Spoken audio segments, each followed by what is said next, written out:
नमस्कार। आप सुन रहे हैं कहानी गोल्ड।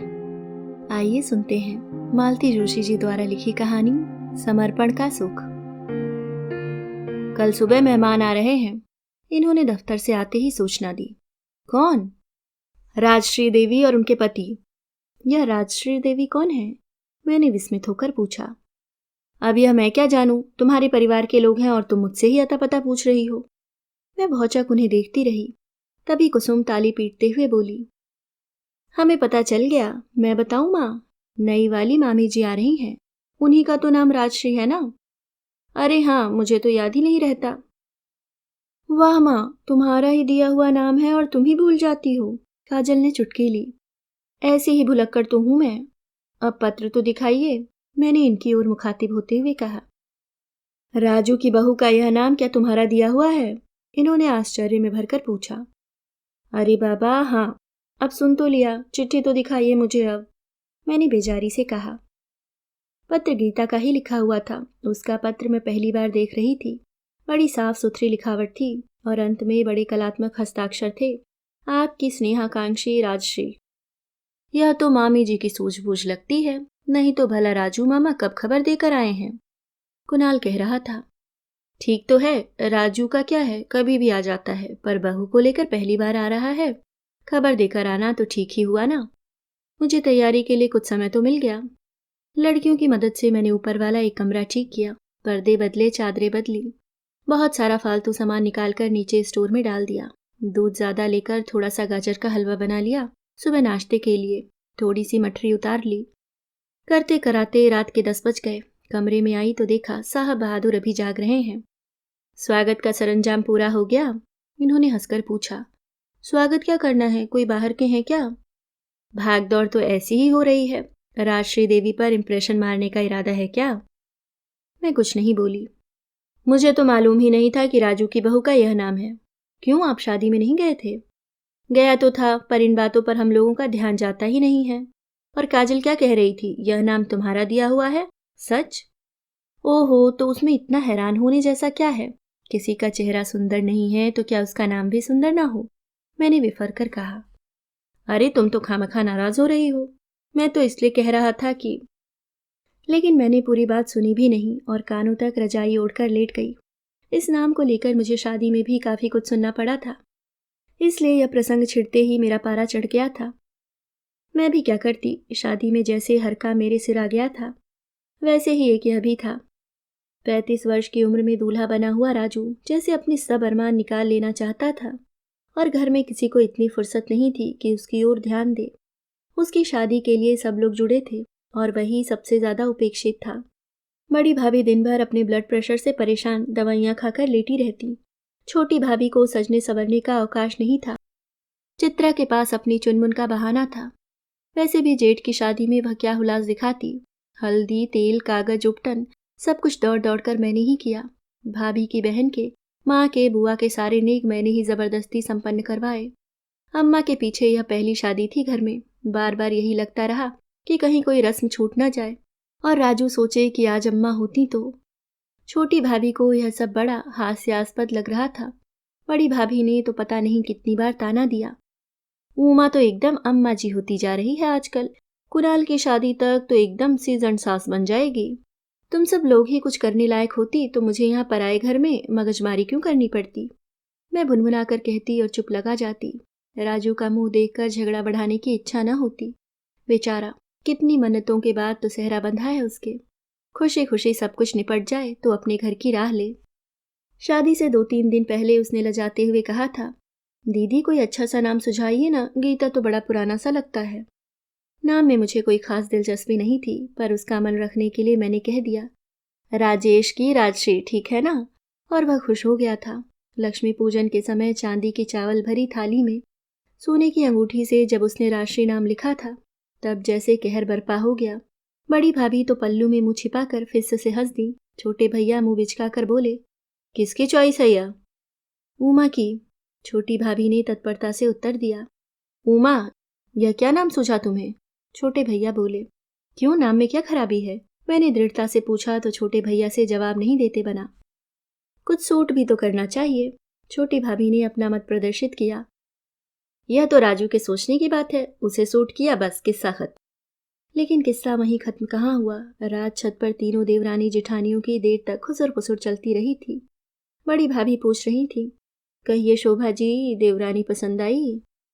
अब हम क्या बताएं दीदी, आप ही बताइए, आपको कैसी लगी? अरे भाई, अब हमारा मुंह न खुलवाओ, हम तो बस इतना कहेंगे कि ऐसी ही परी ब्याहनी थी तो इतने दिन क्यों बैठे रहे, अब तक तो 4 बच्चों के बाप बन गए होते। उनका कसूर नहीं है दीदी, दरअसल अम्मा जी को कोई लड़की आंख नहीं चढ़ती थी। अरे अपना लड़का तो देखें पहले कैसा है, ऊंचे कुलावे भरने से क्या फायदा। अब क्या बताएं शोभा, लड़का तो उन्हें सब लड़कों से ज्यादा प्यारा था। इतना नाज था, कहती थी कि ऐसी बहू लाऊंगी कि तुम लोगों की नाक नीची हो जाएगी। ऐसे वैसे घर की बात को उठाने ही नहीं देती थी। हम बताएं दीदी, यह चित्रा की आवाज थी।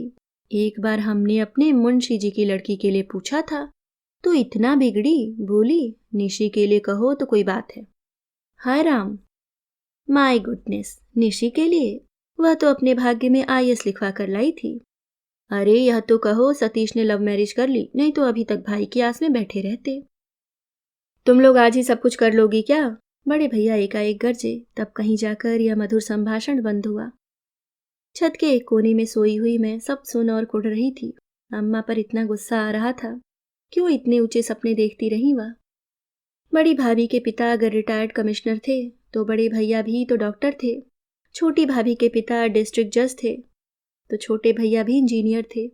सतीश भी सीए था, तभी तो अपने सीनियर की आंखों में चढ़ गया था। राजू बेचारा नहीं पढ़ पाया तो नहीं ही पढ़ा। बाबूजी का आतंक, भाइयों के ताने, अम्मा का लाड दुलार उसे मैट्रिक से आगे नहीं पहुंचा सके। कौन उसके लिए रिश्ते लेकर आता? जो रिश्ते आए वे अम्मा को पसंद नहीं आते थे। अम्मा से सब कहते, तुम्हारी अंगूर की बेल में यह गूलर कहाँ से फल गया? लेकिन अम्मा को यह गूलर ही सबसे ज्यादा पसंद था। जिंदगी भर उसी के पास बनी रही, भाइयों के बंगलों और मोटरों का आमंत्रण ठुकराती रही। बेचारी अम्मा उसकी बहू का मुंह देखने का अरमान लिए ही संसार से विदा हो गई। उनके पीछे ही सही, लेकिन राजू की शादी तय हुई तो हम लोग बहुत प्रसन्न हुए थे। सबने स्वस्ति की सांस ली थी। मुझे सबसे ज्यादा खुशी हुई थी। एमए बीएड लड़की घर में आ रही थी। सबसे ज्यादा पढ़ी लिखी लड़की राजू को मिल रही थी। लेकिन लड़की को देखते ही मन एकदम बुझ गया था। इतनी दुल्हनें देखी है मैंने, पर ऐसी बेनूर दुल्हन नहीं देखी। सूखी सी देह, रूखा सा चेहरा, कहीं कोई रौनक नहीं, लुनाई नहीं। छोटी भाभी 40 पार कर चली हैं, पर अब भी कितनी आकर्षक लगती हैं। और 26-27 की उम्र में ही यह लड़की, क्या पता वह सचमुच ही 26 की है या लोग उम्र छिपा गए हैं, या 8-10 साल नौकरी करते करते लड़की एकदम बुढ़ा गई है।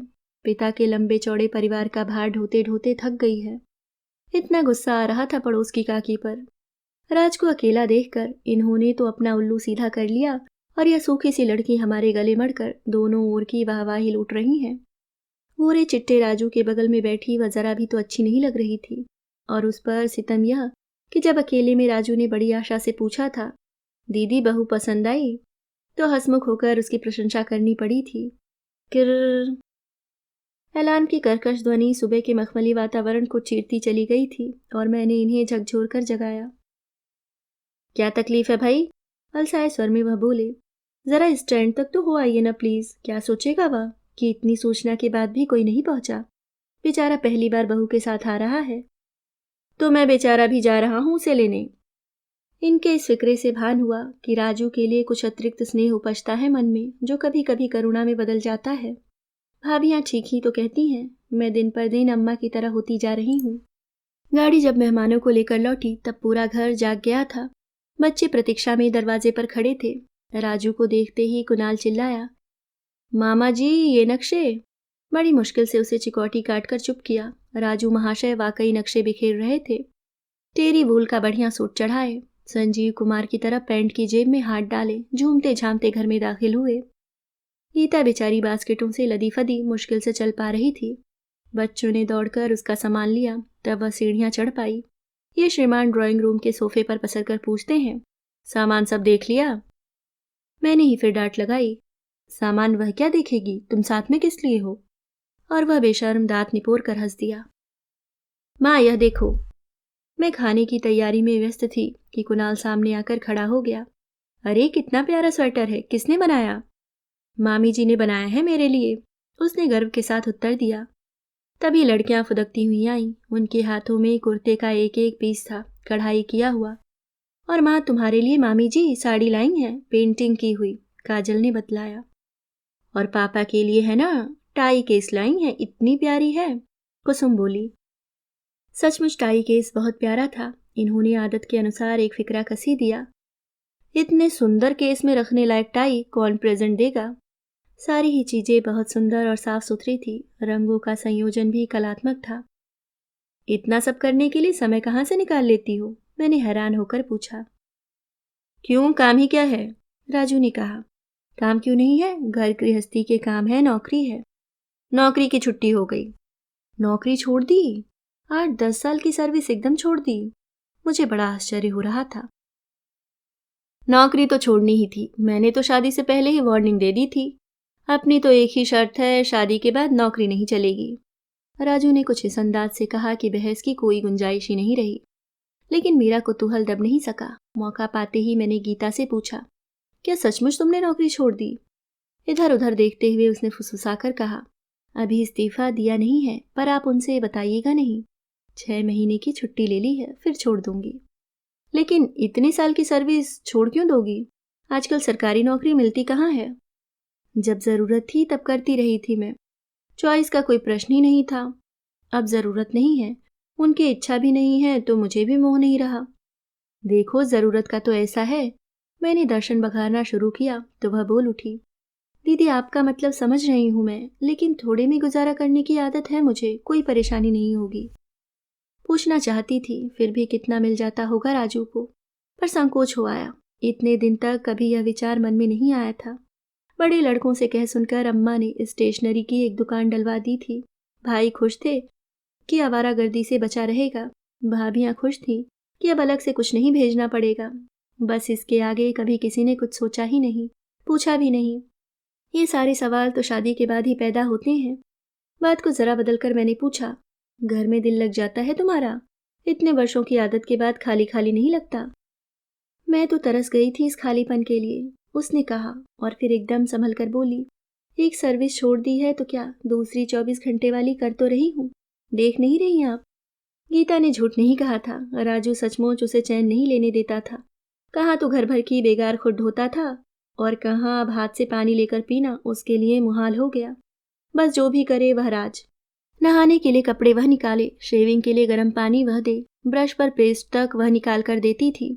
बावजूद इसके पुकार मची ही रहती थी, राज मेरा रुमाल कहाँ है? राज हमारे मोजे क्यों नहीं धुले? राज जरा हमारे कोट पर ब्रश मार दो। राज जरा कड़क अदरक वाली चाय हो जाए। वह भी जैसे उसका हर हुक्म झेलने के लिए एक पांव पर खड़ी रहती। साफ जाहिर था कि किसी के इशारे पर यूं 24 घंटे नाचना उसे अच्छा लगता था। यह सब देख सुनकर बड़ा अच्छा लगता था मुझे। कहाँ तो डर रही थी कि यह पढ़ी लिखी लड़की इसे और भी दब्बू बनाकर रख देगी, लेकिन उसने तो जैसे जादू की छड़ी फेर दी थी। कितना बोलने लगा था वह, नहीं तो पहले कितना सहमा सहमा रहता था। मेरे यहाँ तो फिर भी खुल जाता था, पर भैया लोगों के यहाँ जाता तो दिन दिन भर नौकरों के बीच में बैठा डींगे हाँकता रहता। भाभियों को भुनभुनाने का अच्छा सा बहाना मिल जाता। उस दिन इतना आश्चर्य हुआ मुझे। राजू रोज की तरह अपनी राज की पुकार मचाए हुए था कि काजल शरारत से बोल पड़ी, मामा जी इतना प्यारा नाम है उनका राजश्री, फिर आप ये राज राज क्या लगाए रहते हैं? वह हमारे दिल पर राज जो करती है। उत्तर देने में उसे 1 सेकंड भी नहीं लगा। मैं तो अवाक होकर देखती रह गई। गीता बेचारी शर्म से लाल हो आई। सिर्फ राजू ही नहीं, इन दिनों गीता भी काफी बदल गई थी। चेहरा अब पहले का सा रूखा नहीं रहा था, उस पर काफी रौनक आ गई थी। मोटी तो वह नहीं हुई थी, पर चेहरा भरा भरा सा लगने लगा था। कपड़े जरा ढंग के पहन लेती तो अच्छी ही लगती थी। और राजू तो जैसे उसे दिन भर सजी सवरी ही देखना चाहता था। जरा साड़ी की क्रेच गई नहीं कि फौरन बदलने का आदेश होता। बाहर जाते समय कपड़ों का चुनाव भी वही करता था। एक दिन तो उसने हद कर दी। हम लोग जटाशंकर जा रहे थे। गीता ने उस दिन अंगूरी रंग की वूली पहनी थी, जिस पर जरी का काम किया हुआ था। कुमकुम बोली, मामी जी इतनी भारी साड़ी मत पहनिए, वहां मिट्टी में लिपट जाएंगी। उसने बदलकर प्रिंटेड नायलॉन पहन ली। चलते समय राजू की नजर पड़ी। यह क्या, साड़ी क्यों बदल ली? यह क्या बुरी है? उसने दबी जबान से कहा। वहां जंगल में कौन है देखने वाला? हम तो हैं। झट से बोल पड़ा वह। बरबस अपनी हंसी जब्त करते हुए या बाहर निकल गए। लड़कियां तो वहीं खिलखिलाकर हंस पड़ी। तब कहीं उसे अपनी बेवकूफ़ी का भान हुआ, बुरी तरह झेप गया। मैंने ही फिर उसे उबारते हुए गीता से कहा, पहन लेना जो वह कह रहा है। खराब भी हो गई तो क्या है, दूसरी आ जाएगी। उस दिन सारा समय वह गुनगुनाती रही, बहुत जिद्दी बना दिया है आप लोगों ने, अपनी बात मनवा कर ही रहते हैं। मैंने मन ही मन कहा, भाई तो हमारा एकदम गऊ था, जिद्दी तो उसे तुम्हारे लाड ने बनाया है। राजू का स्वभाव ही नहीं, खाने के तौर तरीके भी बदल गए थे। दिन भर उसकी फरमाइशों का दौर चलता। दीदी इससे भरवा टमाटर बनवाओ, बड़े फर्स्ट क्लास बनाती है। दीदी कटहल नहीं मिलेगा क्या यहाँ, यह कोफ्ते बहुत अच्छे बनाती है। दीदी दम आलू खाए हैं कभी, रात से कहो आज बनाए। वह बेचारी संकोच से गड़ जाती, कहती, इनकी बातों पर मत जाइए दीदी, मुझे कुछ नहीं आता है। मैं तो खुद आपसे 2-4 चीजें सीख कर जाना चाहती हूँ। यह बड़ी तारीफ करते रहते हैं, कभी फिर मुझे ही कहना पड़ता। उसकी प्राइज डिशेस सब यहीं खिला देगा तो उज्जैन में आकर क्या करूंगी? क्या यहाँ भी वह चूल्हे में लगी रहेगी? वह गंभीर होकर कहता, दीदी कुणाल की बहू आने तक किसी को तुम्हारा हाथ बटाना है, तुम्हें आराम मिलता ही कब है। अम्मा के पीछे जब भी घर आई हो तुम्हें वहां भी रसोई संभालनी पड़ी है। अब कहे देता हूँ, हर साल 2 महीने के लिए तुम आराम करने मेरे यहाँ आओगी। देखना तुम्हें उठकर पानी भी नहीं लेना पड़ेगा। उसकी सीधी सपाट बात के पीछे झांकता स्नेह मुझे भीतर तक भिगो जाता। नौकरों की पलटन वाले भाइयों के बंगले मुझे वैसे भी कभी बहुत अपने नहीं लगे थे। उज्जैन का वह पुराना पुश्तैनी मकान ही घर लगता था, और भाइयों की तुलना में राजू ज्यादा निकट था मेरे। वैसे भी इन तीनों में से कोई भी पत्नी के प्रति इतने विश्वास, इतने अधिकार के साथ बोल नहीं सकता था। और गीता की आंखों का मौन समर्पण तब और भी लुभावना लगता था। उस दिन घूमने का काफी लंबा चौड़ा प्रोग्राम बना डाला था हमने। सुबह बेनीगंज, खजुराहो देखते हुए गंगऊ निकल गए थे। वहीं रेस्ट हाउस में खाना खाकर दिन भर बांध के किनारे घूमते रहे। दिन ढले ही घर लौट पाए। इतने पस्त हो गए थे सब लोग कि घर में घुसते ही जिसे जहां जगह मिली पसर गया। सारा माहौल देखकर इन्होंने शंकालु स्वर में पूछा, क्यों भाई, चाय वाय नहीं मिलेगी क्या आज? दरअसल चाय की तलब तो सबको हो रही है, पर बनाने भर की समस्या थी। मैंने कनखियों से लड़कियों की ओर देखा। दोनों दीवान पर लेट गई थीं और पापा की बात को आसानी से अनसुना कर गई थीं। हार कर मैं ही उठ रही थी कि राजू ने हुक्म दागा, राज चाय बना लाओ झटपट। अरे उसे क्यों परेशान कर रहा है, थक गई है बेचारी, मैंने मरियल सी आवाज में कहा। तो तुम नहीं थकी हो क्या? और उसने हाथ पकड़कर बिठा ही लिया मुझे। संकोच तो बहुत हो रहा था, पर उस समय यह बहाना भी मुझे अच्छा लग रहा था। गीता, जो शायद बच्चों के कमरे में लेट गई थी, चुपचाप उठकर किचन में चली गई। 1 कप चाय पेट में जाने के बाद ही हाथ पैरों में कुछ जान आई। मेरा वश चलता तो खाने की छुट्टी ही कर देती, पर बच्चों को तो भूख लगाई थी। झक मारकर उठी और जैसा कुछ बना पका लिया और परोस दिया। भूख तो वैसे मुझे भी नहीं थी, पर गीता ने 1 ग्रास भी नहीं तोड़ा। उसका चेहरा ही बता रहा था कि उसे इस समय सिर्फ आराम की जरूरत है। आधी रात के करीब मेरी नींद खुली। लगा जैसे कहीं से कुछ आवाजें आ रही हैं। सुनिए, मैंने इन्हें जगाते हुए कहा, यह आवाज कैसी आ रही है? सो जाओ चुप करके, वह झुंझलाकर बोले। अरे वाह, सो कैसे जाऊं, देखना तो पड़ेगा, क्या पता कोई घुस आया हो। किचन में तुम्हारे परमप्रिय बंधु राज हैं। किचन में? वहां क्या कर रहा है? पत्नी सेवा। अरे अब ठीक से बताइए भी। बीवी के लिए पानी गर्म कर रहा है और बॉर्नवीटा बना रहा है। यहाँ बैठे बैठे ही जान गए हैं सब आप। आयोडेक्स की शीशी और हॉट वाटर बैग मुझसे ही मांग कर ले गया है वह, और मुझे सख्त हिदायत दी गई है कि परम आदरणीय दीदी को न जगाया जाए, नहीं तो देवी राजरानी बहुत खफा होंगी। इसलिए हे श्रीमती जी, आप कृपा करके सो जाइए और इस खाकसार को भी सोने दीजिए। सुबह तक बड़ी मुश्किल से सब्र किया मैंने। चाय बनाते हुए सोच ही रही थी कि ऊपर जाऊं या ना जाऊं, कि वह खुद ही हाजिर हो गया। चेहरा एकदम सूख गया था। दीदी, राज की चाय मैं ऊपर ही ले जाता हूँ। चाय तो मैं ले जाऊंगी, पर यह बता, बहुत तकलीफ है क्या? यह बता रहे थे रात तो बहुत परेशान रहा। मैंने चिंतातुर होकर पूछा। कई जगह चढ़ना उतरना पड़ गया था ना कल, इसलिए जरा तकलीफ हो गई थी। वह मान तो नहीं रही है, पर मैं सोचता हूँ एक बार डॉक्टर को दिखा लें तो कैसा रहे। इतना सीरियस कुछ नहीं है रे, एक नवलजीन खिला दे और अब 2 दिन एकदम आराम करे, ठीक हो जाएगा सब। वह बात नहीं है दीदी, दरअसल बात ऐसी है, शायद उसने बताया होगा, शी इज रनिंग प्रेगनेंसी। इतनी बात कहते हुए वह पसीना पसीना हो गया और मेरे लिए अपनी हंसी रोकना कठिन हो गया। अच्छा अच्छा, मैं देख लूंगी, तू चिंता मत कर। किसी तरह मैंने कहा और ऊपर की राह ली। मुझे चाय लाते देखकर गीता तो बेचारी शर्म से पानी पानी हो गई। मैं तो तंग आ गई हूँ दीदी, आपके भाई से। 100 कस्में दिलाकर मुझे यहाँ बिठाकर गए हैं, जबकि मैं बिल्कुल ठीक हूँ। कह रहे थे चुपके से चाय ले आऊंगा और अब देखिए आपको परेशान कर डाला। उसने लंबी चौड़ी शिकायत पेश की। अरे वह तो मैं खुद तुम्हें देखने आ रही थी, सो चाय लेती आई। अच्छा अब यह बताओ जी कैसा है तुम्हारा? मुझे कुछ नहीं हुआ है दीदी, सिर्फ टांगें दर्द कर रही थी। ये तो यूं ही परेशान हो जाते हैं। उसकी बात छोड़ो, अब यह बताओ तुम्हें ऐसी वैसी कोई तकलीफ तो नहीं? नहीं तो डॉक्टर को दिखा लेते हैं, संकोच मत करो। तुमने मुझे पहले ही हिंट दे दी होती तो ऐसी उटपटांग जगहों का प्रोग्राम ही न बनाते। बाय द वे कौन सा महीना चल रहा है? हे भगवान, आपको किसने? और उसने दोनों हथेलियों में मुंह छिपा लिया। मुझे लगा काश अम्मा होती आज। राजू के बेटे को गोद में खिलाने का अरमान लिए ही चली गई बेचारी। दिन भर वह बड़ा उदास बना रहा। मैंने समझाया, राजू इतना घबराने जैसी कोई बात नहीं है। और फिर यहाँ हम लोग हैं तो तुम्हारे सिर पर। जितने कहोगे डॉक्टर बुलवा दूंगी, पर she is all right. Doctor की बात नहीं है दीदी। फिर? वह बिना बात के मुझसे नाराज हो गई है। अच्छा मैंने तुमसे ही तो कहा है, उसमें क्या गलती है? कहती है लाउड स्पीकर से शहर में ऐलान करवा दो। अब यह कोई बात हुई? समझ में नहीं आया कि हंसूं या रोऊं, सारा रोब दाब छूमंतर हो गया था। बीवी की जरा सी उपेक्षा से उसका मुंह इतना सा निकल आया था। उसकी बेचारगी का फायदा उठाकर धड़ल्ले से नीचे उतर आई थी और जोर शोर से घर के कामों में हाथ बटा रही थी। राजू ने एक बार भी उसे आवाज नहीं दी। एक शहीदाना अदा से अपने सारे काम खुद निपटाता रहा। इन्होंने चुटकी ली। इतनी जल्दी पटिए पर आ गए दोस्त, अभी तो 6 महीने भी नहीं बीते। वह बेचारा मुंह उनकी ओर देखता भर रह गया। उसकी चीख पुकार के बिना घर इतना सूना लगने लगा कि शाम तक बच्चे भी कहने लगे, मम्मी आज बहुत बोर हो रहे हैं, पिक्चर चलिए ना। रोज ही लग रही है। पिक्चर देखना हो तो माँ मम्मी बन जाती है। बड़ी मुश्किल से राजू को ठेल ठाल कर उन लोगों के साथ भेजा। आराम के बहाने गीता को मैंने अपने पास ही रोक लिया। इनके क्लब जाते ही जरा एकांत मिला तो मैंने कहा, जरा से जुर्म की कितनी बड़ी सजा दे रही हो बेचारे को, इतना सा मुंह निकल आया है। बहुत ज्यादा सेंटिमेंटल है दीदी, या जरा से में फील कर जाते हैं। अब तो फिर भी ठीक है, शुरू में तो उफ, बच्चों की तरह मनाना पड़ता था। शादी से पहले बच्चे ही तो होते हैं ये लोग। उन्हें ठोक पीट कर आदमी बनाना तो हमारे ही सिर आता है। गीता एक बात कहूं?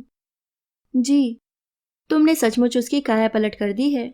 इसी तरह बहला फुसला कर उससे परीक्षाएं दिलवा दो तो बाबूजी की आत्मा को शांति मिल जाए।